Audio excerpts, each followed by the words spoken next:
So my father was a historian at the University of Michigan, and he went through the McCarthy era. And the way he tells the story, in the 1960s, there were a lot of just solid professors who said, look, we kind of drummed out the left in the 1950s.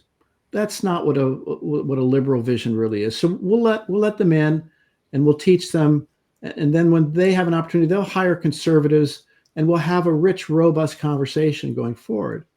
But what my dad said was that by the time the late 70s rolled around, it became very clear that the leftist professors had no interest whatsoever in a robust intellectual debate. And they did everything they could to systematically run out of town the conservatives or not hire replacements for them. And we've been living that way at least for 30 years. Buy my novel, Escape from the Village, from major booksellers online. Go to escapevillage.com. Subscribe to the Substack. Go to fountainheadforum.substack.com. Support the forum. Go to buymeacoffee.com/fountainheadforum. Thank you. Welcome to the party, pal. This is Fountainhead Forum 361. Joshua Mitchell is back on. We're going to talk about de Tocqueville. He knows a lot about Alexis de Tocqueville, and I read Democracy in America years ago, so that will make this a very interesting conversation. How are you, Joshua? I'm fine. I'm fine. How are you? I'm doing all right. So I guess we can start off with when did you first get interested in de Tocqueville? I had I'd taken classes in which fragments of Tocqueville's Democracy in America were taught in graduate school, and I'm embarrassed to say I never read the whole thing. And after I graduated, got my PhD in 1989, like so many of us, I couldn't find a job. And so I stayed on where I received my PhD and taught for a year. And somebody said, well, can you teach a class that includes Tocqueville's Democracy in America? So it was the summer of 89, and I went to the library and I thought, well, I got to read this book cover to cover for the first time. And I read the author's introduction, which is 11 pages long. Took me 3.5 hours because I really read it. And I closed the book and I said in the summer of 1989, you will spend the rest of your life with this book. And that has been the case. I've been teaching at Georgetown for the most part 32 years, but I also was overseas in the Middle East for 15 years, asking the question, does Tocqueville's analysis of what could be called the crisis of modernity apply to the Middle East too? And I think it does. So I think he's the last man standing, honestly, of all the great social thinkers. He's the only one that has a comprehensive vision. And it's not only coherent, but it's actually the only one I think that can get America back on its feet. Wow, that's wild. I mean, sometimes I certainly, and of course, when who wrote that introduction, and what was so powerful about that introduction? No, it was his introduction. It was the author's Oh, it was his introduction. Okay. Yeah, yeah. And of course, he wrote this originally in French, right? So this was it his own translation, or did somebody else translate for him? So there've been a number of translations. There was a Henry Reeve translation that happened soon after it was written in French. And it was a reasonably good translation. Excuse me. But there've been a number of, I think, better translations since then. And they're all reasonably good, I would say. But it's interesting, the book, Democracy in America, it was never, it was a big hit across Europe. But it was never a hit in America, as far as I can tell. A hit until the 1950s. And that's when, in the midst of the Cold War, when American scholars at Harvard and other places that were actually interested in defending America and were patriotic, tried to come up with answers to the Marxist claim that no nation could resist Marxism. And Lewis Hartz famously said, no, America is exceptional. And that, by the way, is Tocqueville's phrase. He's the one that gives us the idea of American exceptionalism. And what he meant by that was America didn't have a class structure like Europe did. And Hart said that Marxism will only make sense in countries that have had deep, class cleavages for 1,000 years, and America never had that, which is why Marxism never really took hold in America. So Tocqueville gets discovered as a way of answering Marxism during the Cold War, and then gets rediscovered after the Cold War, when in Eastern Europe, they're trying to rebuild democratic institutions, and they discover, a second Tocqueville, so to speak, which is the Tocqueville of civic associations, which is the one I guess we're still living with that one. Uh, but but everybody the problem with Tocqueville is that he's so brilliant, he writes so beautifully and penetratingly that people take little bits here and there, and they say, "Well, this is the whole." It turns out it's not the whole.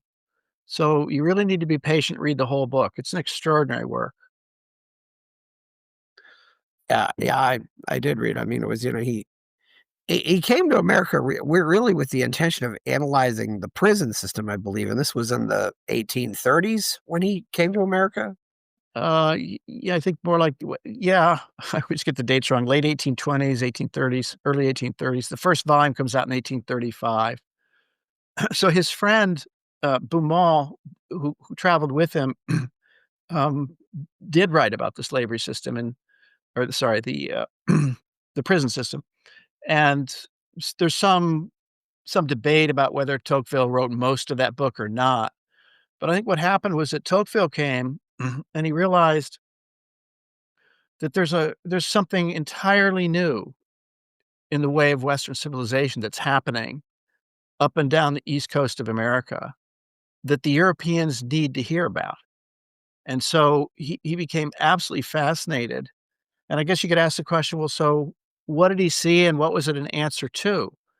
And I tell my students on the first day when I teach democracy in America that the whole book is written under the shadow of the French Revolution. And by that I mean a revolution made in the name of universals, not particulars, but universals, universal rights of man. And that's opposed to particular religions, particular understandings of family, particular understandings of law.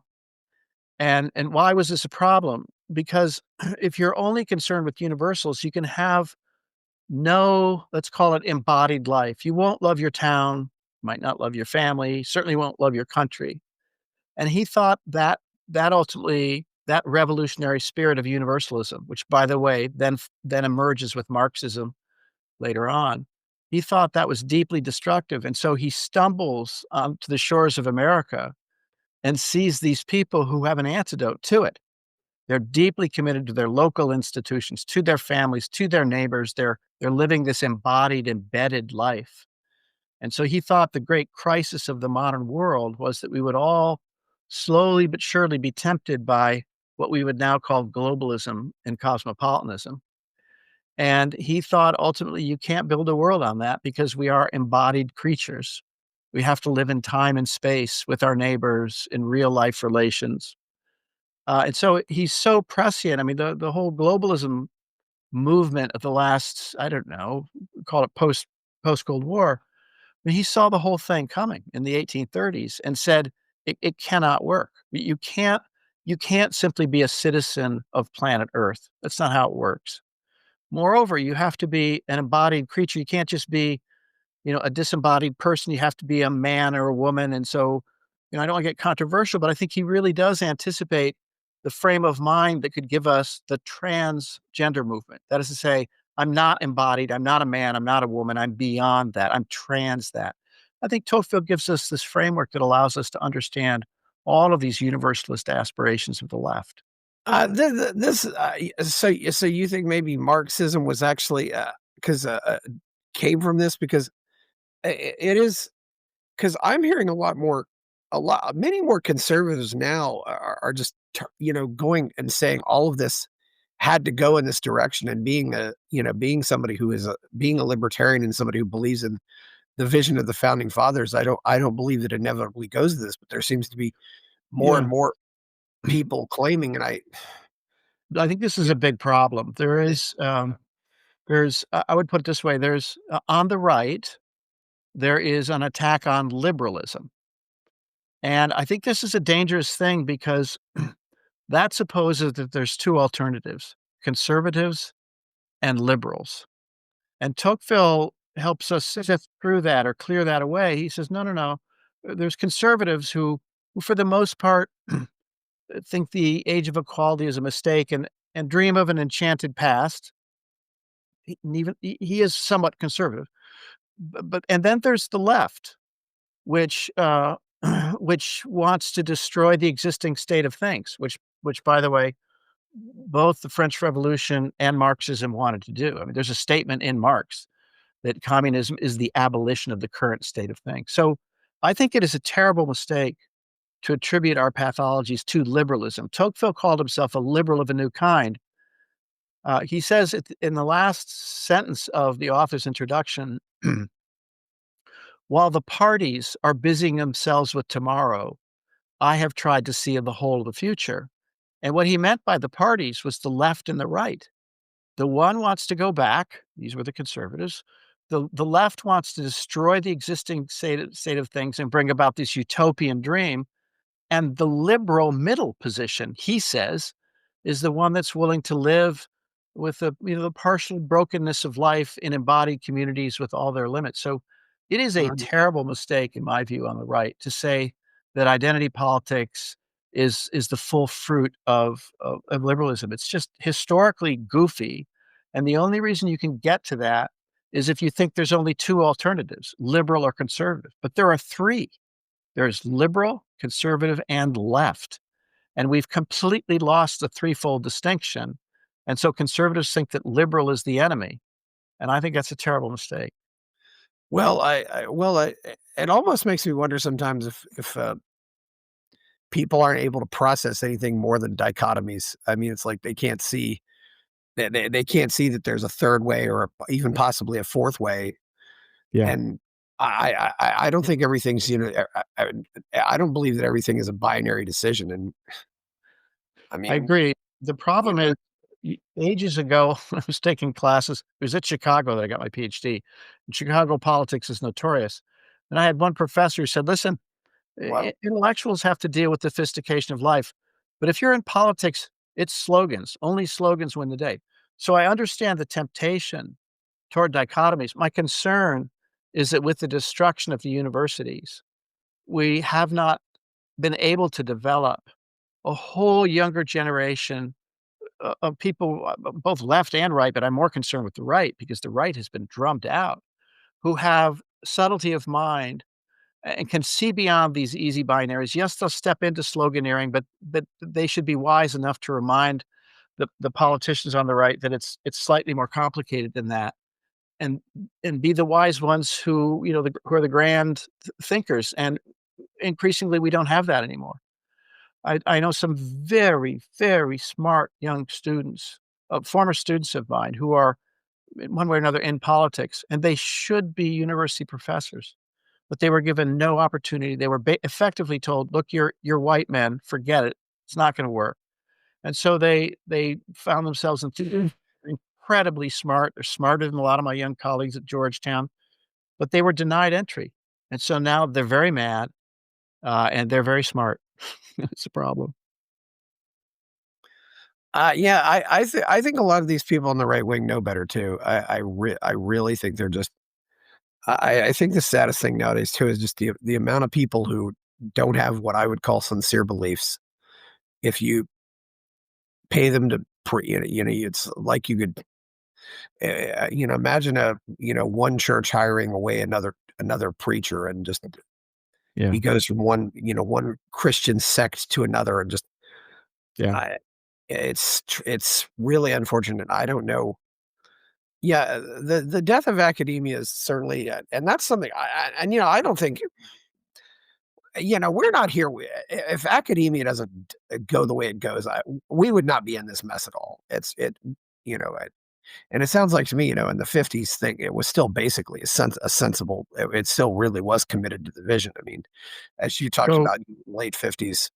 I'll tell you a story. So my father was a historian at the University of Michigan, and he went through the McCarthy era. And the way he tells the story, in the 1960s, there were a lot of just solid professors who said, "Look, We kind of drummed out the left in the 1950s.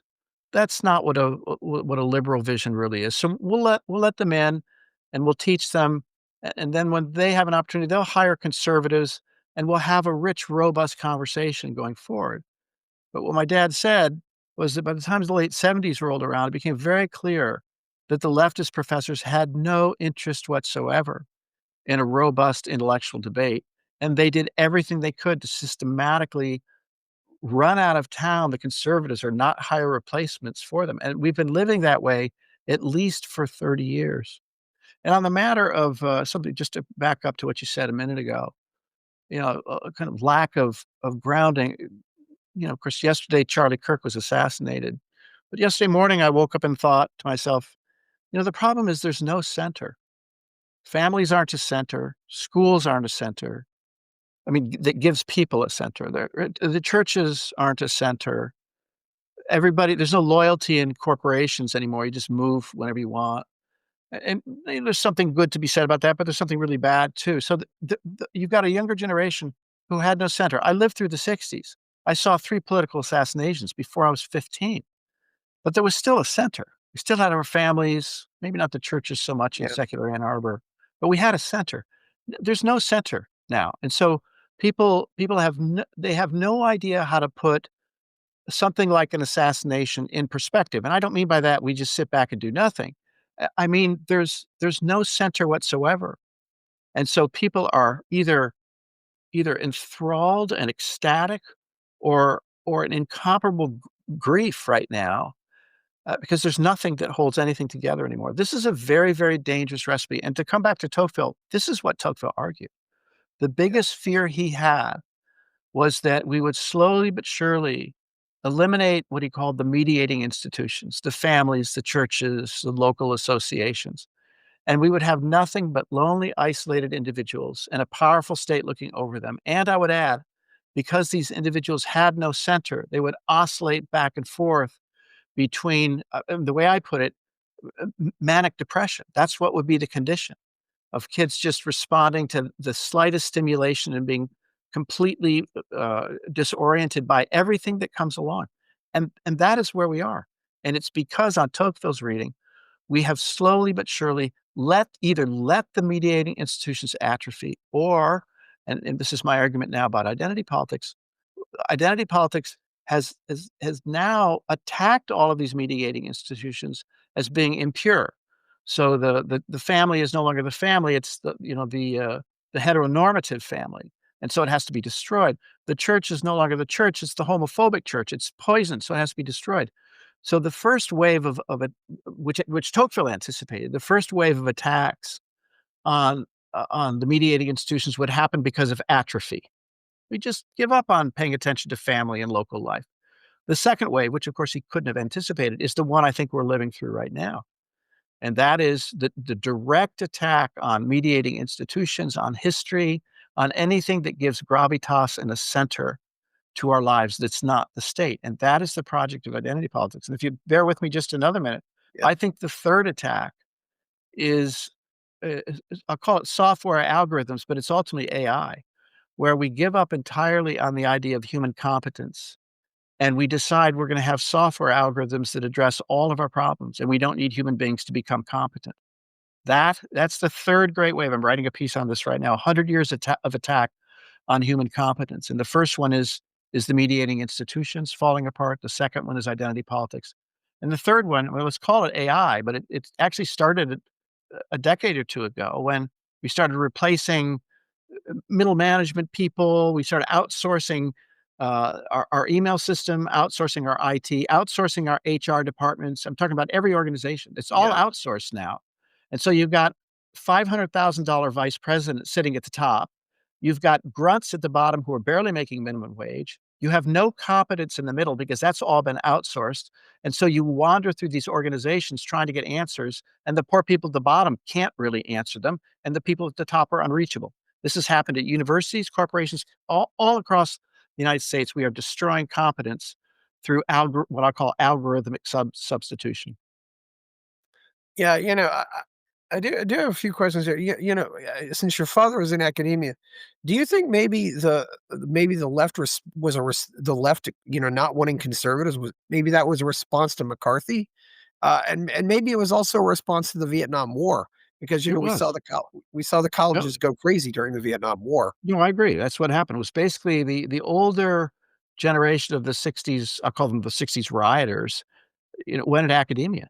They were the most radical professors that ever came about. And again, I have no problem with serious Marxists and serious Nietzscheans. I teach Marx and I teach Nietzsche, and I take them seriously. I went to Iraq for a couple of years, and I had armed bodyguards, and my students, they had been involved in the Civil War, and they had AK-47s in their trunks. I said, "Okay, you gotta leave them there.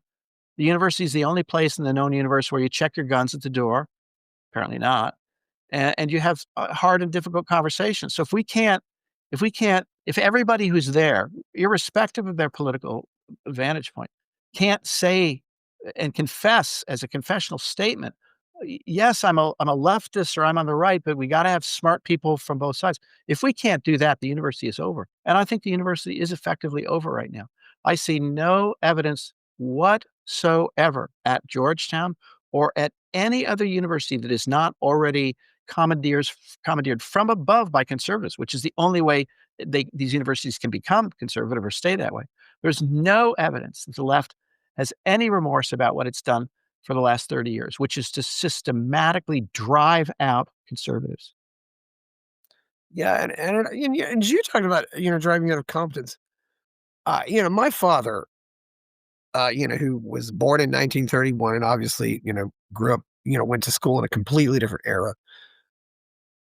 But my father was the only really smart person I knew who absolutely positively hated computers. And the attitude was always the same. He said, because they make people lazy. Yeah, And I could give my dad two-digit numbers and he would multiply them in his head faster than I would punch them into a calculator. yeah, yeah. I completely agree. I've seen this in the form of the decline of student writing. I mean, AI is going to be a disaster because if you ask AI to write your paper, you don't know how to write anymore. You don't know how to think. You don't even know how to ask a question. So look, we're really at an inflection point. We're either going to give up entirely on human competence, in which case, all of the institutions which gather us together and through which we form competence, they will all be disbanded.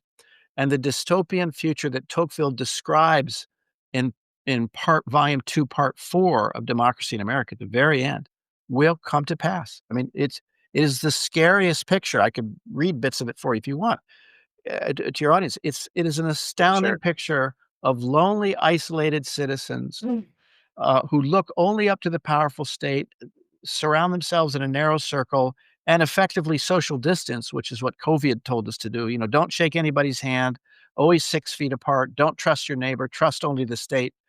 COVID advanced us toward the gentler tyranny at the end of history that Tocqueville described as faster than anything in the last 50 years.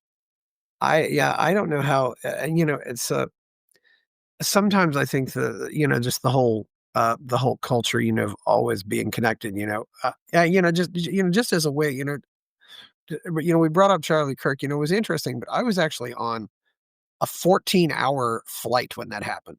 So I was effectively disconnected for 14 hours, on a Yeah, plane.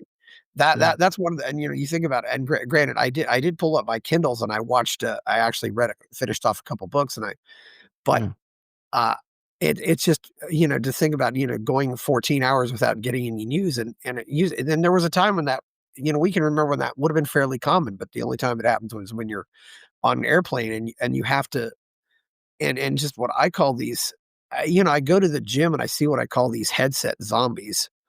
I yeah, mean, I, I actually say hi to people. I mean, I yeah, don't want to do that. I want to, and not to mention, I think it's important to be situationally aware.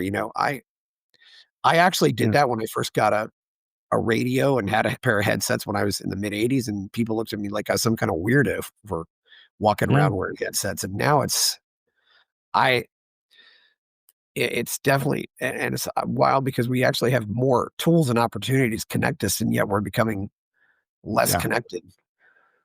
Yeah, so I'm gonna tell you a quick story. I told you I was over in the Middle East, Yeah. in Iraq, but I was also in Doha, Qatar, and, much more affluent, and I had 2, Middle Eastern women, very conservative. They were in my classes and in different classes, different years, and both of them said the same thing. They confessed to me, "Listen, I almost took my life because of social media," and I said, "Look, there's only one way out of this, and that's cold turkey, and so I'm gonna ask you to completely stop." And I don't know what happened to the one, but the other, uh, came to me at the end of the semester and said, "I think you saved my life." I tell my students now, at the first day of class, I say, "Listen, I'm looking out, you're smart, you're accomplished, and you're all addicts. You are drug addicts. And so what I'm gonna ask you is for the rest of the semester, either not to be on social media or no, do not be on social media and cut off everything. You know, just use landlines, no text messaging, make phone call." Not a single one person will raise their hand and say yes. We have a nation of addicts right now, and we will not recover our liberty. We will unless we're able to step out of the digital world and return to the analog world, by which I mean the world of friction, the world of immediacy, the world of time and space as opposed to the timeless world of digital universe. We will not save civilization unless we're able to do that. Uh, I think we have to come up with ways of understanding this because I'm not proposing that we jettison technology. I use my computer. I have, solar panels on my sailboat, which I, will live on occasion. So I love the technology, but I think the way we need to think about this, which Tocqueville did think about, he didn't really lay it out explicitly, but I know that one of the main authors that influenced him did lay it out explicitly. We have to think in terms of supplements and substitutes. And the way I put it is social media is a supplement to friendship, but not a substitute for it. It's a supplement. So the term Facebook friends is a very interesting term because it supposes a competence called friendship. And and we all know that if we have good friends and then we Zoom with them and they're far away, it's a way of staying connected. But you have to have that anterior, deep, tacit, analog knowledge of what that friendship is all about and what friendship is to be able to extend it with the supplement called the internet and Facebook. And the catastrophe is that, a generation I mean, I think I'm 10, 15 years older than you, but there is still a generation that has that deep competence. We didn't have the computer. We had to figure out what friendship was. And I think for those of us who have that, it can be a great tool. The problem is if you don't have that, if you weren't formed by that, if you try to build a world only with the substitute for friendship, the internet, then you get the mental health crisis that we have in our country today among the young, especially girls. It is a catastrophe. I mean, I hear conflicting reports about what percentage of my students are medicated, but it's 40 to 60%. Number of students who've thought about suicide. It's just staggeringly strong. And by the way, Tocqueville saw this. There's a passage in Democracy in America where he says, "I think madness will be the biggest problem in the future for America." He meant mental illness, and he said he meant that because he thought that if you don't have connections which ground us, then our heart, our head goes all over the place. We have manic depression. We're subject to cancellation, to to uh, uh, mimetic imitation and mimetic violence, as Girard says, and we're just tossed by the wind unless you've got some analog Yeah. real place, and I mean your neighbors, your friends. And the only way back is for us to put down this thing that promises us utopia and delivers us hell, and live in the real palpable world. That's the only way back. I think also when you talk about mediating institutions, we used to have a lot more of these little associations, and they were much more part of our life than they are now. And uh, and there seems like there was definitely interest was lost in them. I mean, groups like like the fraternal orders, like the Eagles or the Yeah. Moose or the Right. Knights of Columbus. I think women also had those kind of organizations, and uh, I, in some cases they were torn apart just by. I definitely think the leftists went after those institutions, but I also think the but I also believe that in a lot of cases, I talked about fraternal organizations. There were also a lot women were doing a lot of those mediating things, especially when women did not have full-time jobs, Jobs. when women were housewives.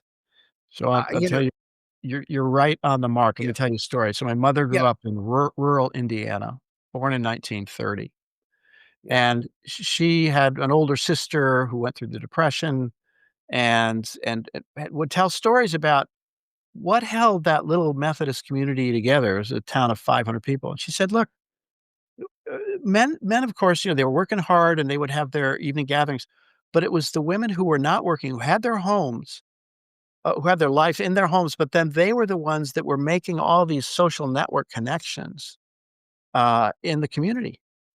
And as soon as women started having to go to work full time, because once a few did, the cost of living shot up, the cost of housing shot up, and so then the rest had to follow. And of course, they weren't making $200,000 a year; they're making $40,000 a year. So this destroys the middle class. But women had this crucial role, and Tocqueville saw this too, in being the social cohesion glue. And they can't do that anymore. I mean, yeah, they don't have the the time. word the word that young mothers and fathers say to one another is "here," meaning, "Here's the baby, your turn. I'm going out to get a job or to go to my job." There's no way the family can survive. There's no way children can be well formed in the current, I'll call it, regime. There's no way. I'm thinking increasingly that the nuclear family, it might have worked after World War II when we had the only industrial base left after World War. And we are living in an opulence we'll never see again. But as you had global competition heat up, as as the factories left for the third world because of cheaper labor costs, no, we've been living a kind of hellish existence. I don't know, since 1990, probably before. And the way I it's funny, I date it to the time when people could no longer afford to paint their house and they had to put aluminum siding on their house. I know it's a weird kind of indicator, but I remember this in the late '70s. Is My parents said, "Well, we can't afford to paint the house anymore." I thought, "Well, you have this wonderful house, you can't afford to paint it?" And everybody started putting on aluminum siding. So because they would never have to paint again because they couldn't afford the maintenance costs. I mean, these are just these small indicators that things started falling apart in the late '70s, early '80s. I would say also in the late '70s, you could deduct all your credit card interest off your taxes. Yeah. And then when that got I mean, of course, it's crazy, you're living on a debt economy, but at least people didn't fall behind. And then when that law was changed, boy, that was it. That was it for the people struggling to hang on to the lower end of the middle class. That was it. Those little things. Sometimes those little things that have a lot of meaning. I mean, I never thought of that, but people no longer paint their houses. Of course, in the old, in the old days, it wasn't unusual for the for dad actually, or maybe dad and the boys would all go out and paint the house too. Exactly. It's a, Right. it's so, it's, yeah, the thing I like to think about, there's a few examples I can think of. So the social cohesion that women provided is, my mother was born in 1931 and she worked the polls for 30 or so Exactly. years, and the That was overwhelming number of crucial. poll workers were housewives. Exactly. And when people talk, and I hear people so much talk about voter ID and stuff, and I said, my mother, when she worked the polls, she never asked for ID because she knew who everybody was, Yeah. and Yep. that was the whole point. And if she didn't know Yeah. and if she didn't know who everybody else, there was another lady in that room who did know who that person Yeah. was. So there was Right. nobody ever asked for ID. You had small voting precincts. Another case too. If back in those days, if a 10-year-old kid was caught trying to steal something from the store, there's a good chance that that store manager knew who the kid was, and Right. he'd call up mom and say, Right. "Mom, Right. this is what happened." and in many cases, you'd correct the kid before he graduated up to Yeah. all Yeah. of that fabric is gone, and Joshua, they're even completely, and now it's gotten to a point where they're just. Uh, uh, I I really do think the left really was just about destruction, and that's not something that the real true liberalism was ever about. It was always about creating. It was So it's I like the way you're saying this. So even the progressives, I mean, people don't know the history of the progressives. The left calls itself progressive. That is a lie, and I don't let them get away with this. The founding of America was was based on the idea that there's a small government that we can build. Why? Because we have citizen competence. And uh, and what happened was the next phase, dated to the 1880s, Woodrow Wilson and others. They said, "Look, it's too complicated.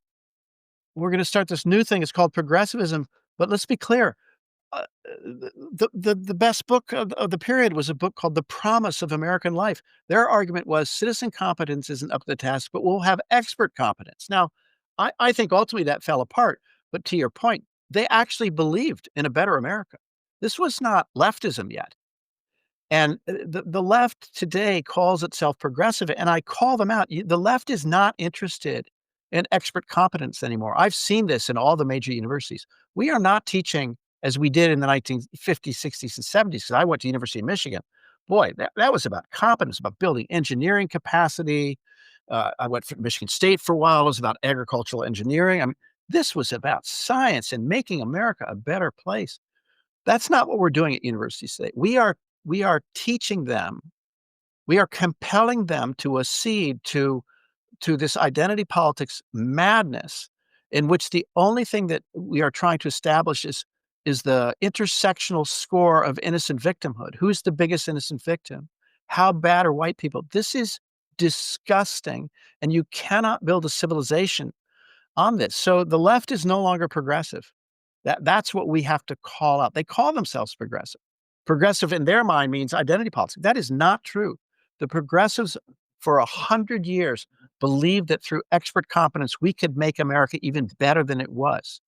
And yes, there were tensions with the founding vision, but we are in I say we are now in a third phase of history. Tocqueville's book is about the mediating institutions that built human competence, which made the administrative centralization of the state unnecessary. That's why the founding fathers built the small government, because they could count on citizen competence. The second stage is the progressive era, which built up the state because of the complexities. And we can argue about that. As a general rule, I could see early on it was a good idea. But when you build up so much that you get this administrative behemoth that we now have, it will not work, because ultimately you must always return to citizen competence. And the third phase, which maybe Trump and the Republicans have just averted, I don't know, we'll see. The third phase was regime change, in which we're no longer interested either in citizen competence or expert competence, but only who the elites can only be members of the innocent victimhood class. We were on the verge of destroying our country with the Biden administration, destroying it. And whether it's luck or providence, I do not know. And whatever you might think of Trump, at least he understood that. And whether it succeeds or not, I do not know. But we are on the verge of that. And the real question before us now, and this is again Tocquevillian, can we return to an era? Can we go forward to an era in which we cherish the development of human competence through these mediating institutions so that we can have actual liberty? That is the Tocquevillian question before us today. that's a great question, and I don't know where it really, because I don't know how, because I think we're going to have to figure out a way to rebuild our own. We're going to have to rebuild our own institutions and rebuild our own, because the other ones have just, as you pointed out, collapsed. The as you yeah, it's remarkable the lack of competence. And I know the example sometimes when when I call tech support, I'll get somebody who doesn't know the answer, and I'll have to talk to that person for 45 minutes, and then I get moved up the chain, and then in 5 minutes my problem is solved. But it's like, why did I have to go through this for 45 minutes? Yeah, right. Why didn't I just get to this person who knew what he was doing? And it's and I think it's because they want to entrench the government. It seems like they I don't know I don't know how any of them can be called sincere anymore. It's just, because they're the exact opposite. They claim they stand for empathy and compassion. I mean, they're the exact opposite of everything that they claim to be. It's Well, so the empathy thing is a very interesting thing. I don't know if you've been following people like Joe Rigney. Rigney, There's a who knew that there's is a true. How do you spell that? Rigney. Okay. He's out in Idaho. The sin of empathy, He's a yes. yeah. So it's a very interesting claim that we need to think through much more deeply. So we tend to use the words sympathy and empathy interchangeably, but they're not. And Joe is really good at sorting this out. And I think identity politics is based. Identity politics will not work without this pathology of empathy. So what's the difference? So sympathy is where you see suffering and you're on the bank and you see somebody suffering, I don't know, in quicksand or a bog, and you keep one foot on the bank and you give a hand and you say, "Come with me if you want to live." I mean, that's the Arnold Schwarzenegger line. So in other words, I understand you're suffering, but I'm not going in the swamp with you. That's sympathy. I'll help you out, but you still have responsibilities here. Empathy, which I don't like reaching this conclusion, but I am increasingly. As you feminize society, as women step more and more into the political realm and make these decisions, you get you get the prevalence of empathy, and you can see why from within a domestic sphere of the family, empathy is very important. But it can't be a political virtue. Sympathy has to be the political virtue. And so what's happened with identity politics is you have, young females and boomer female, all the females who have this infinite empathy for the suffering of the innocent victim, never asking the question, well, okay, yeah, some terrible things have happened, but maybe not everybody crossing the border is a dreamer. Maybe they're part of a drug cartel. They literally cannot see anything but infinite empathy for those who are down and out. And look, it is a hard world. I do not know why God puts some people in some situations and some people in others. And we should do our best to be sympathetic and understand the suffering of others. But when you step into the empathy tank, you're basically saying, I believe everything you're saying about yourself. Well, there's not one human being that I believe everything they say about themselves. This is pathological. And you have to figure out a way to help those who are struggling, but be able to go home at night and say, I've done what I can, and there's nothing more I can do unless they're going to do X, Y, or Z. And that's not the empathy culture. That's not the innocent victimhood culture. And that's the pathology we're living in right now. Yeah, it's just like when that, that one guy goes on TV and says, hurt people," and he's talking about DeCarlos Brown, who, of Yeah. course, was the Maryland young man. man who, we saw in video murder, Oh, this right, right. murder Yeah. This, another girl on the train, in this case, yeah, Irina Zarutska, and yeah, the I mean, Ukrainian. this is such an I mean, this is probably one of the few times we've ever had a murder fully recorded on video. Yep. Uh, so and I said, "Yeah, but this guy should have been locked up. Yeah. This should not have happened. He should have been locked up already." And I He had don't know. he had I don't know. 14 previous counts on him, 14 Yeah, previous counts.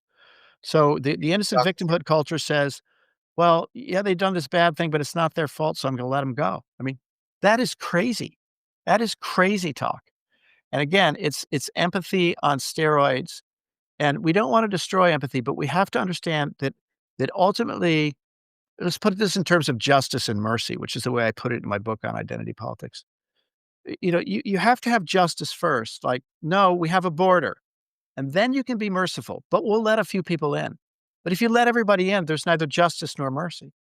Mercy is a subset of justice. It's a yeah. supplement for justice, not a substitute for justice. And we're so messed up in the way that we think. And this is the left. I hate to say it. It's the left. Problems on the right. If you want to talk about them, great, we can do that. But this problem on the left is destroying our country. It definitely is, it's amazing how just one, just not feeling safe walking down the street or things like that, and, I happen to be in Tokyo right now, and it's just amazing how I was out late and because 'cause I'm still mentally adjusting to the time change, so I happened to be out at night, but it's just, I said, "Wow, this town is just so clean." Yep, yep, And I think that sometimes says a lot about as you call it, your citizen competence is going, because if you have competent citizens, that they're not gonna throw things down on the sidewalk, yeah, hang on to them and they'll try to take a little pride in their city at least. yep. So, I mean, to talk about a difficult issue here for a second, uh, euphemistically, what we call the inner city, uh, the problems have not been solved there, and I remember in the 1960s, it was basically a deal cut. Civil rights movement was an important recognition that blacks had been kept out, and I think there was a heartfelt effort by white liberals and everybody to say, "Okay, all right, fine. Black cities, maybe they should have black mayors." Now, there's an old saying, "An idea becomes a movement, and a movement becomes a racket." And, the civil rights movement, we can argue about it, but there were clearly some problems in America that had to be addressed. Not sure that politics was the best way of doing it, but there were some problems that had to be addressed. And the deal we've cut is we're gonna let black mayors, uh, continue to let their cities decline because the race grievance indice requires a permanent dependency class on the basis of which the race grievance purveyors can say, "See, America is systemically racist, and therefore we need more and more government programs." And I don't know, 40 to 7 I've heard 70% of the money that goes in these programs is actually paying the purveyors of these programs. It's not going to the people down. Same problem with USAID. So, the black conservatives are not listened to on this.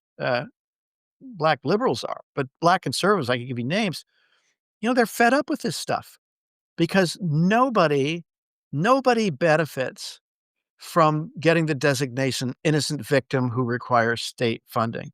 In the 1950s, I am told by a couple of black conservative friends of mine, older ones, that black leadership was asked if they wanted to be identified as innocent victims. And really up to the 60s and 70s, there were huge arguments within Black America about how to go forward. But as my friend and colleague Bob Woodson argued, what was unassailable was the belief that Black Americans had agency. Maybe they were gonna revolt, Malcolm X. Maybe they were gonna work harder, Booker T. Washington. Maybe they're gonna go back to Africa, but they did believe they had agency. And so the idea that they would be designated an innocent victimhood class never occurred to Black America in the 1960s. It was beneath their dignity. And then something happened, I don't know when it was, I really don't, because you do a word search, do a, AI word search for ask the question, when did the term plot based on, use in newspapers, the use of the term innocent victimhood. It's very interesting. It's very late in the game. Mm. The Armenian genocide, no reference to it. Holocaust begins to start in there.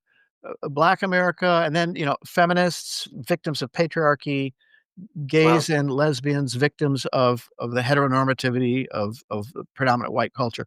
Anyway, it's just gone exponential, and the black conservatives I know say, "This is the worst thing that could ever happen to Black America." If you say, "Well, they're innocent victims, they shouldn't be held accountable for getting bad grades on math tests," right? That is preposterous. You cannot get ahead that way. So this innocent victimhood culture, which ostensibly is so sympathetic to the victims, the first being Black America, and of course all the other cases build on that. It's actually the most destructive thing of Black America that you can imagine. And here I come back to Tocqueville because that's what we're supposed to be talking about. I mean, Tocqueville thought that we're never going to understand each other fully, we're never going to agree fully, but we would have to build a world together and get along a little bit better than we might otherwise. It's never gonna be easy, but you build a yeah. world together you're a middle class commercial republic. You get everybody involved insofar as you can. If, if there's a problem, then you work hard to get the others involved. But boy, the innocent victimhood culture is not about building a world together. It's about, "You better affirm me or else I'm gonna cancel you." I mean, you can't build a world Yeah. that way. You can't build the Yeah. Tocquevillian world that way. Sad, you being at Georgetown, one person who comes to my mind who said that, athletes were victims of the SAT, John Thompson. Wow, that's pretty scary. Yeah. That's pretty scary. Yeah. And, the basketball coach at Oh, Georgetown for yeah, many. no, I know, a famous basketball coach, Yeah. coached, a number of amazing teams. Yeah. But so, yeah, getting back to Tocqueville, how do you think de Tocqueville could get us out of this? So the way I put it to my students is it's so simple and so difficult. So he has there's a number of phrases that I really love of his. One is, democracy unleashes an energy never before seen in human civilization. And what he meant by democracy was you and I building a world together in face-to-face relations. I mean, what I tell my students is I remind them of what they know, which is, you get into your own little world, you're gonna lose sight of everything, you get into a funk, and then, by your good fortune or by God's grace, a friend of yours calls you up and says, "Come on, we're going out to dinner. We're gonna go get a cup of coffee." And you sit with that friend for an hour and you walk home and you think, "Oh my God, how could I have fallen into that pit?" And what Tocqueville saw is we're all gonna fall into a pit unless we reach out. And if we do reach out, we will unleash an energy never before seen in human civilization. The other quote I love, and there's so many of them, but I'll give you another one. Feelings and ideas are renewed, the heart enlarged, the mind expanded only by the reciprocal action of men one upon another. Look at the verbs: renewed, enlarged, expanded. I mean, this is motion. This is explosive force outward, but it only happens in the dyadic relationship of face to face. So what I tell my students is, look, it's really very simple. It's not about whether you're on the left or the right. It's about whether in 1,000 moments a day, during 1,000 moments a day, you have two choices.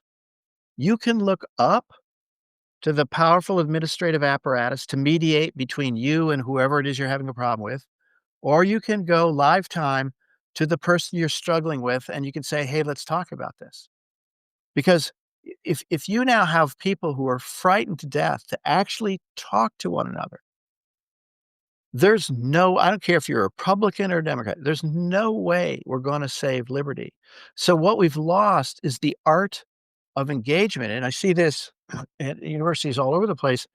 My students have never been more scared than they are now to say anything because their speech has been so choreographed by, the need for their certificate of compliance from Georgetown and every other place, that if they were to step off script, they probably would say things that they can't even believe they're gonna say, and then it's gonna go viral, and so they are so buttoned down. And forget, whether you're committed to the founding fathers or not. This is no, what Tocqueville saw, and this was his genius. He saw, we're gonna win or lose this on the basis of the habits we have as everyday citizens. Do you have the habit of reaching out to your neighbor rather than looking up to some administrator? And the way this shows up in student life is in the dorms. You can go to the resident assistant when you got a problem with one of your neighbors down the hall, or you can go knock on the door and say, "Hey, let's talk this through." And the impulse, because everybody is so afraid, well, the young people are so afraid of making a mistake, the impulse is just to look up to the powerful administrators. And that's what they're taught. That's the habit they're really taught at all these universities. Don't look at your neighbor, look up. And if that's the habit we're taught, then it's over. The game is over. That's definitely something to see. I remember several times when I was doing on-site computer work, on-site service, and I would go out on site and I was end up fixing something that one of my coworkers had messed up maybe a week ago. They created this problem and I went out there and had to fix it. And I'd get back and I'd go to them immediately and say, "Hey, this happened." And people were saying to me, "Why are you telling them that?" Yeah, right. I said, "Well, I said, because this caused a problem. It's they couldn't seem to get that I would." Yeah. I had a few No, situations like that. Just said, "Hey, and just this right. whole that you end Yeah, up go ahead. talking to your teammate. Yeah, just there's no that We have to be able to go to one another and say, either you screwed up or I screwed up, and it's okay, because yeah, life is a series of screw ups, and let's just help each other out and do the best we can. And I mean, Tocqueville says the Americans have a time of retrievable errors. This is a very powerful little passage because he saw that what characterizes the Americans above all is screwing up. So he had another beautiful saying from the book. I praise democracy not for what it does, but for what it causes to be done. That's an astounding praise. What he's saying is, whatever we do in a democratic society, we're making a great big mess. But the point is, in doing it, we're engaged with one another face to face, and what it causes to be done is that it unleashes a huge amount of energy. I praise yeah, democracy not for what it does, but for what it causes to be done. It's genius. yeah. It is genius. What did de Tocqueville say more about marriage and family? I mean, he said America was part of the reason why America was strong is because it had really Strong great women. women and things like that, which is certainly something we don't have now. But Yeah. So he said, if you want to know the strength of your society, look at the habits of women, of your women, because it's women that will ultimately make a society strong. And I think he meant by that two things, both of which are gone now. First, I think he thought that women can. He doesn't want to domesticate men. We have to be clear about that because he sees what a lot of people were beginning to see, which is the softening and domestication of men. But what he thought was that the marriage vow, and here he's also talking, by the way, about premarital sex. He thought what the marital vow did was it disciplined men's desires, erotic and otherwise. And so marriage is really going to be central to getting a man to focus. And I remember this, I was a musician on the road and then decided to get married. And I remember the pretty much the day I decided to get married or the day I got married, I put my guitars down. It was abundantly clear to me that now was time for something new. So I think if women here, I'll press this further. If women send the signal that they're looking for a man to protect, and care for them, then men get the radar signal that that's what they need to do. The problem in the culture of equality is that women are not allowed to send the signal, "I need protection." Boy, the stories I've been told by young women in their 20s, former students of mine, who, they're weeping to me about how, they can't find a man who wants to get married, and I say, "Well, are you indicating to them that you wanna have children and be protected?" Because a man's radar does not go off until he hears that. And I think my generation was among the last to hear that. So I think women have to send the signal that they want men to be protectors. And that is ruled out. It's absolutely ruled out in a democratic society because everything's equal. And then the second thing that I think is no longer possible. So one is the signals, right? Men send the signal, "I will protect," and a woman sends the signal, "I need protection." If you have two different species, so to speak, male and female, they're operating at different radars. And if each of them doesn't hear the signal, then women just look up to the state and have cats and never have children, look up to the state to take care of them. They will obey. They won't obey their husbands, they'll obey the state. COVID. And men will just be, they'll play video games and drink beer, and then until they die. And that is what's happening. That's why we have this catastrophic collapse. And then the second thing I would say is Tocqueville has some amazing sections about a woman's sacrificial love.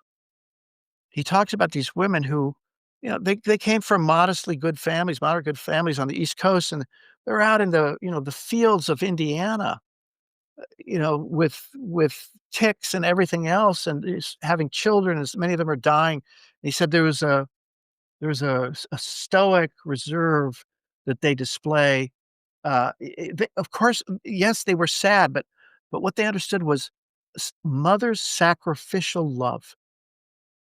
We have none of that anymore, and so we have a younger generation of boys and girls who, A, are not giving one another signals, which would allow them to do what they're actually supposed to do, and then to press this further, just to talk about the transgender thing from 40,000 feet. One of the big questions Tocqueville raises is, Mhm. once we move into the democratic age when everything seems to be on the move, will we believe that there's anything like a fixed human nature, or will we believe that everything is contingent and negotiable? And he says the hallmark of the democratic age is to reject any idea of nature and to believe that everything is contingent negotiable. And that's where we are now. I mean, I'm not interested in making moral arguments for or against it. What I will say, though, is that the transgender movement is completely predictable. In the 1960s, when I was growing up and we were checking boxes from the US government or from the schools, the boxes were called, it was sex, male and female, sex. I tell my students that now, they're dumbfounded because the box has been gender. And that, by the way, was a massive revolution that nobody voted for. It was just imposed. Gender is the whole idea of gender is it's socially constituted. Well, if it's socially constituted, then why have two? And so when conservatives confusingly say now, we need to return to the fact that there's two genders, I say you're still hopelessly confused. No, if you're serious about this, if you want to say that there's something fixed in the order of nature, then you give up on the word gender altogether. No, there are two sexes. And again, Yeah. the confusion in the conservative movement about terminology, but to come back to Tocqueville, he thought that the idea would come natural to our imagination that everything is contingent and negotiable. And so the transgender thing is, of course, it's perfectly consistent with sentiments that will emerge in the democratic age. You just brought up a classic example of why conservatives lose. Yeah, they'll still they never challenge the left on their deepest fundamentals. Like, they will still keep using the word gender instead of going I know. back and using the word sex. The Yeah. Ayn Rand noticed this in the 1960s, and she's right. And that's the worst thing that's happening right now.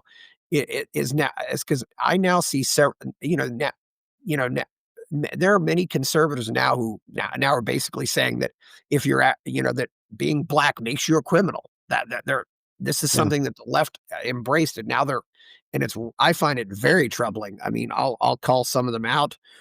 Uh, Yeah. Aaron McIntyre, Matt Walsh, who generally is very good, and there's actually a new racism emerging on the right, which did not exist a while back. Yeah, And I think that's right. and I don't think Charles Murray, for example, I don't think he was a racist at all, but No. these people are. It's really and Joshua, that's unfortunate too. That's why I really don't trust them on immigration.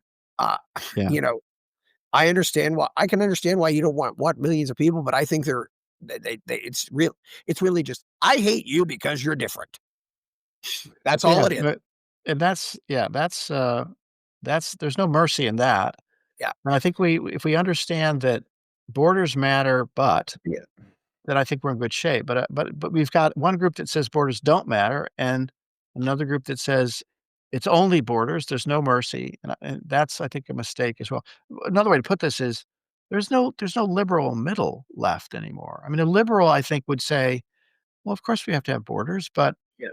we are this amazing country of largely immigrants, and we've shown that if we let people in at a certain rate, and more importantly, and this is where I think the left has completely missed it, and more importantly, we have mediating institutions which integrate these people in, because that all the great migrations up to the Mhm. 1920s when it was largely shut down, those migrations were successful because the churches took the people in. When the churches lose their way Yeah. and you only have state sponsorship, you have no acculturating mechanism for these people that come in. That's a serious, serious problem.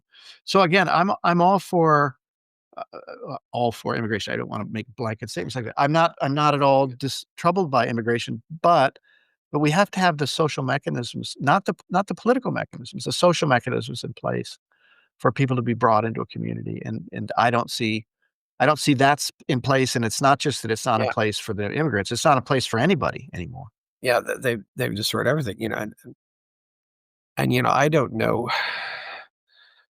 it's very, I really would like to know more about, gender relations into de Tocqueville's time. I didn't think about it as much now, but, now that, you talk about some of the messages get that, men keep getting the message all the time that we're all just rapists, and anything we do is because we're rapists, the only thing that we're only here to rape women and to beat them up, and we have Right. no other Well, purpose.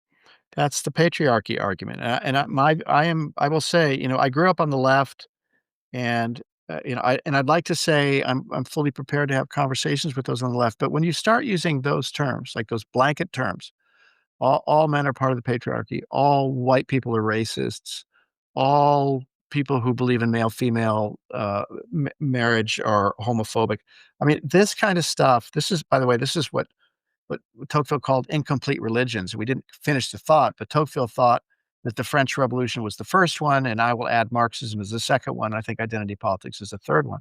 These Yeah, although bimodal arrangements, and that's the problem. You've got, a pure group and a damned group, and that's part of the reason why, I hesitate a bit when when you talk about the new racism on the right.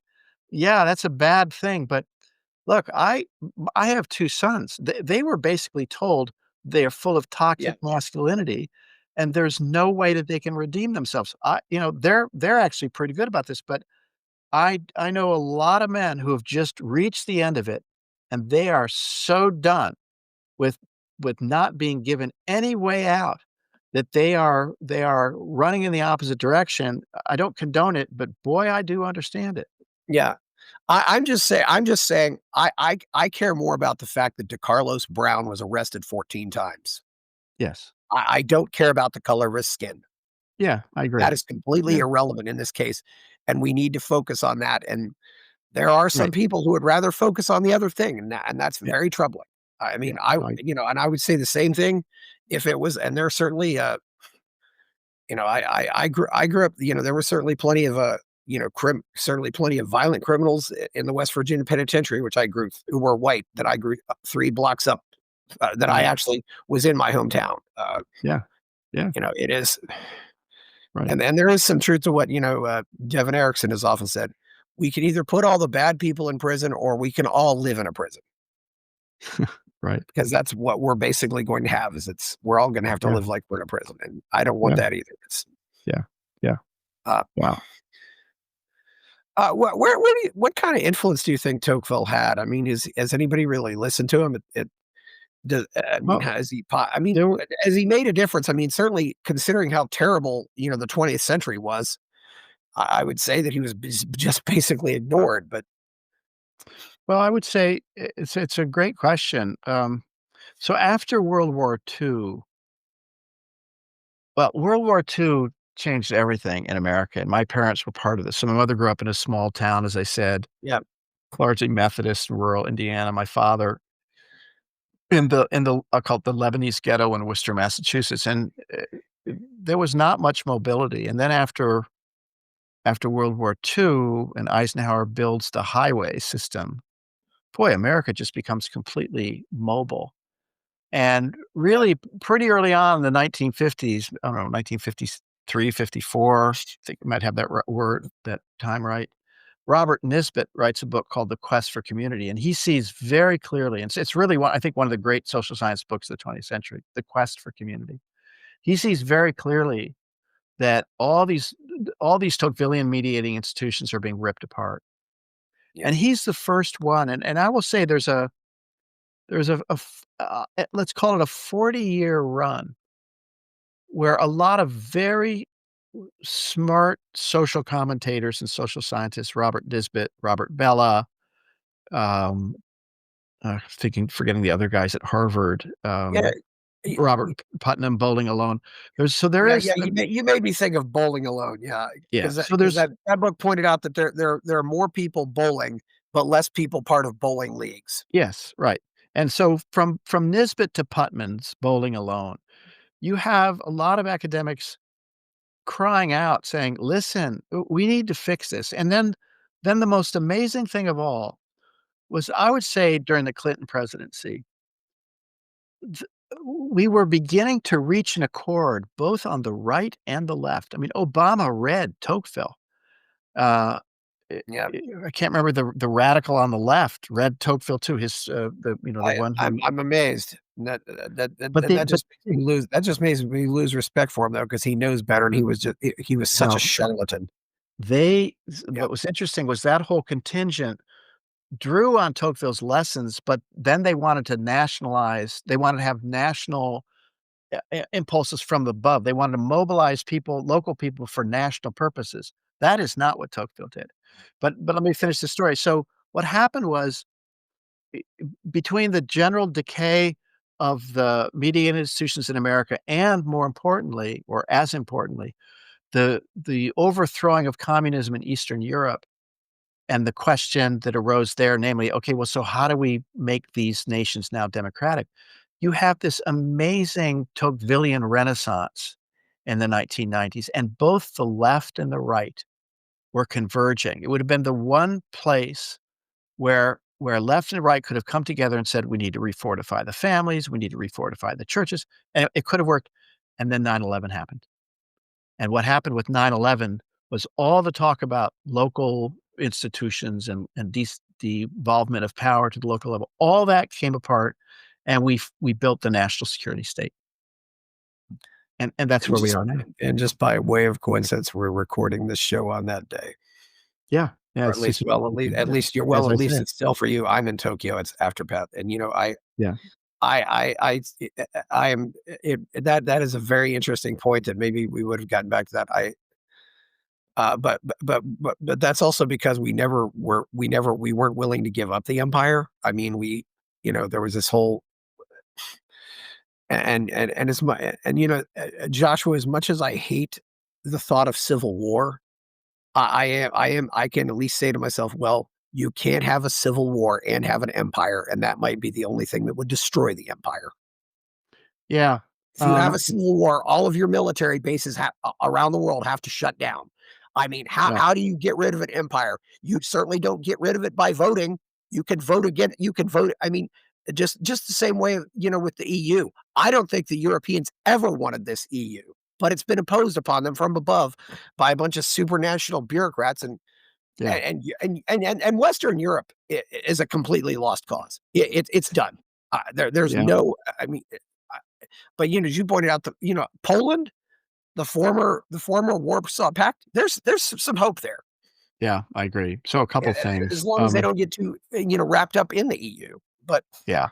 So the way I characterize the European Union is that it's it's an economic union which probably would have to be a political union to work, and that's not gonna work. But I think ultimately the way I yeah, characterize it is that it really is a public atonement.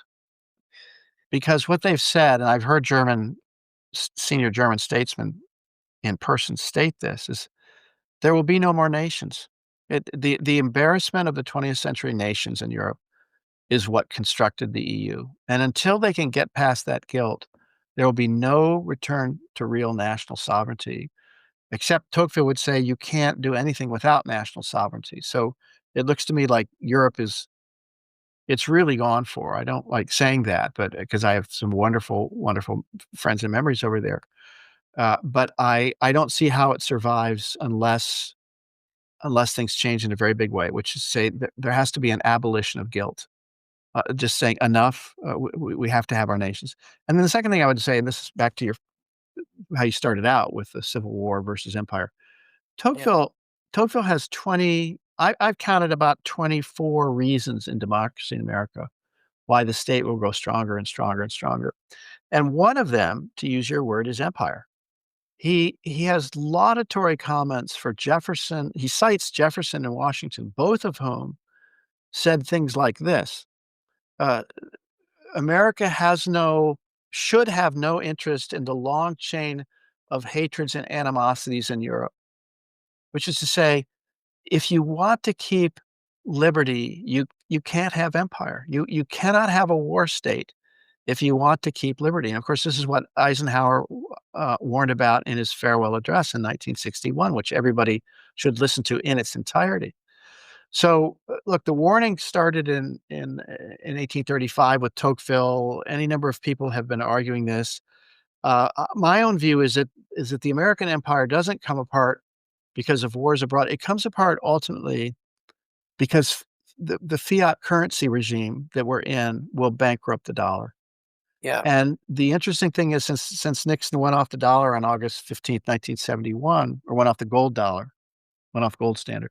Yes. Uh, well, why did he go off? Well, partly because the cost of funding the Vietnam War and the civil programs at home, civil society programs at home, was astronomical, and we would have had to make a tough decision. We would have had to find a way to make a compromise left-handed. And the way I characterize it was we were unable to do that. And so from 1971 on, both sides got what they wanted. The military kept growing stronger and stronger. More and more money kept being poured into these domestic programs, ostensibly to erase the wound of slavery, and it's only made things worse, and we've spent trillions and trillions of dollars, and we spent trillions and trillions of dollars on our military. We have been living with a metastatic cancer since 1971. We have been Yeah. unable to make a compromise, and my view is conservatives will never be listened to while we're on a fiat currency, because when we're on a fiat currency and we're the world's reserve currency, so all I have to do is print more money. Yeah. The fundamental conservative insight, the fundamental economic insight is you live in a world of scarcity and you have to make choices. And the problem is when you're on a fiat currency and you've got the politicians in charge, you don't. And so the left, in a way, is vindicated. Of course, we can spend more money on this. Of course, we can spend $50 trillion on a new Green Deal. And it all works so long as the world is willing to suck it up and take the pain of buying dollars that continue to devalue on the bond market.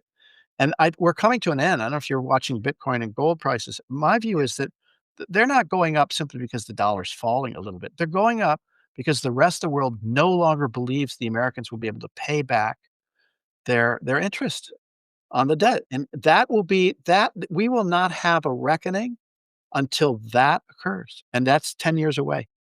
Well, that's another reason too why he called the book Democracy in America, but he really was just describing the political system. And I really, there's a lot of people now, especially, first of all, there are also some conservatives trying to rehabilitate Nixon, which I think is ridiculous. But there's also largely among a lot of libertarians and people who are very free market that are saying that you cannot have capitalism and democracy. You cannot have a sound currency and have democracy.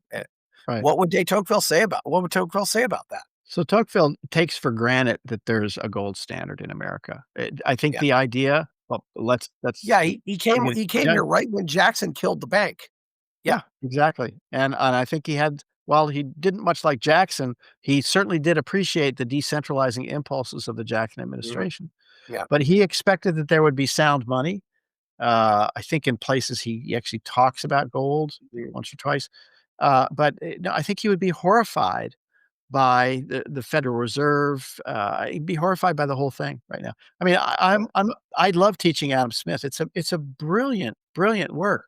But the problem is if you've got fiat currency, if you have a regulatory regime which in a way make the barriers to entry so high for people wanting to get into a business that's making a lot of money, then you don't have capitalism anymore, because you've got basically a class of businesses which are permanently saved by a regulatory regime that they can afford to pay because they've got economies of scale. And banking industry is a classic case of this. All the small banks of America are being eaten alive because they can't afford the back office legal staff to comply with the regulations yeah, that Goldman Sachs and the rest can.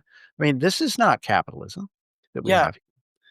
Well, that's the other thing too. You talk about the growth of the state, but just the growth, of when the depression happened. I mean, that's the thing. Every bank was basically just the small town community bank.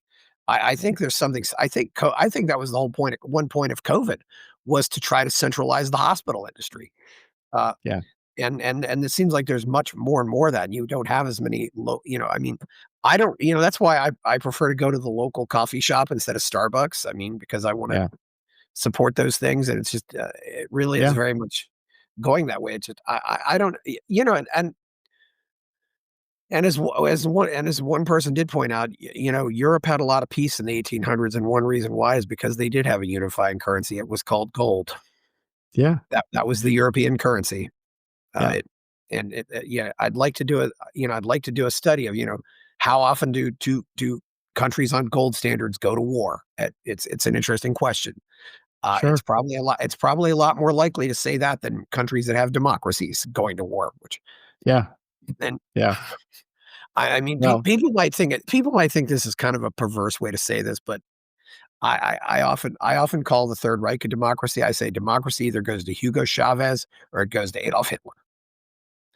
yeah, so Tocqueville actually makes it very clear that the America is not a democracy. When he said democracy in America, he's talking about a social condition. He says America is a republic, and I think people on the left have completely missed this. You can have democratic social conditions in a republic with various checks and balances against the pathologies of mass movement. So, yeah, I mean, we've so Yeah. corrupted language that we don't understand. We are a republic, that progressives are not progressives, that, to go on, by the way, on words that we have to be careful of, the right is using the word identity. This is a terrible idea. The left, Yeah. that's a You word know, from the left. I should have thought of this sooner, but I just popped in my head. You ever read Eric Hoffer? Uh, so he wrote in the '50s, right? The True Believer, Yeah, that's where the psychology of mass movements. I think he's the author of the phrase, "Ideas become movements and and movements become rackets." Yes, it was I have it on my shelf. It's a fantastic book. Yeah. Yeah, it is good. Well, I don't know if, we don't really you have anything we don't really have much time left. Do you have anything else to say before we go? It's been great having you back on here. My Uh, pleasure. I think everybody should read Tocqueville. I mean, it's a beautiful book. It's long. I actually recommend the second volume over the first volume because I think that's written 5 years later. It's way more psychologically deep, I think, than the first volume, which I love too. But if you wanna read a part of a book that peels back your brain and looks inside and tells you that the ideas you thought were your own might be because you've got, democratic social conditions in your head, and it's just a beautiful book, and I as I said at the outset, there's nobody left standing besides Tocqueville. I've taught them all, from Plato forward. Tocqueville is the one we have to rely on going forward, and it drives me crazy because, I largely talk in conservative circles, and the conservatives know how to cite Tocqueville, but they're not taking him seriously. They're just I don't not. know if they are. I really worry about where conservatism is gonna go with people like Curtis Yarvin and other charlatans Well, like that. that's the alt-right, and I would say I mean, maybe he's not exactly, but the alt-right movement is a very, very dangerous movement. It's been renounced in some conservative circles, and that's good, but the problem is it has captivated first of all, it's an internet phenomena, but it's also captivated the imaginations of tens of thousands, maybe millions of young men who have been told they're just toxic, and I understand why they're Yeah. drawn to the alternatives. But the alternative is not gonna fix it. Something moderate in the middle will fix it, but those are lessons for old men, not young men. Yeah, well, where can we find you out there? I actually don't have a I mean, I do have a Twitter account, but I don't post anything. I just, my Okay. Georgetown email address, and Yeah, I just write periodically. great having you on. I think there's definitely hopefully we will learn some of this. Please like this show. Go buy my novel, Escape from the Village. Subscribe to the channel. Check out my Substack. And people are giving me buy me a coffee. Thank you, Joshua Mitchell. I'm Chris Baker. We're out. Buy my novel, Escape from the Village, from major booksellers online. Go to escapevillage.com. Subscribe to the Substack. Go to fountainheadforum.substack.com. Support the forum. Go to buymeacoffee.com/fountainheadforum. Thank you.